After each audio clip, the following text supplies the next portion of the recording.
O'zbekiston Respublikasi Harbiy prokuraturasi tomonidan tizimda xizmat qilayotgan yosh xodimlar ishtirokida 3 kunlik o'quv yig'ini tashkil etildi. Hozirgi lavhamiz shu haqda.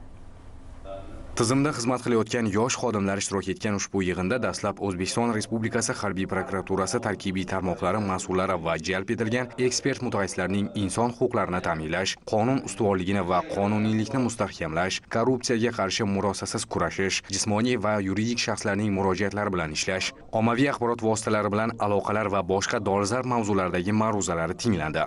Amaliyotda uchraydigan holatlar yuzasidan fikr-mulohazalar almashildi. Ikkinchi kun mashg'ulotlari Huquqni muhofaza qilish akademiyasi mutaxassislarining raqamli dalillar bilan ishlash tartibi, uning huquqiy asoslari, ko'chma maxsus raqamli laboratoriya imkoniyatlariga doir mahorat darslari bilan boshlanib, Favqulodda vaziyatlar vazirligi akademiyasida davom etdi va unda fuqaro muhofazasini ta'minlash borasidagi islohotlar, ularning natijalari bilan tanishildi. O'zbekiston Respublikasi harbiy sudida o'tgan ochiq muloqot va mashg'ulotlar esa yosh xodimlarning sudlarda prokuror vakolatini ta'minlash yo'nalishidagi bilim va ko'nikmalarni yanada boyitdi. Shundan so'ng yosh xodimlardan quroldan otish va jismoniy tayyorgarlik bo'yicha sinovlar qabul qilindi.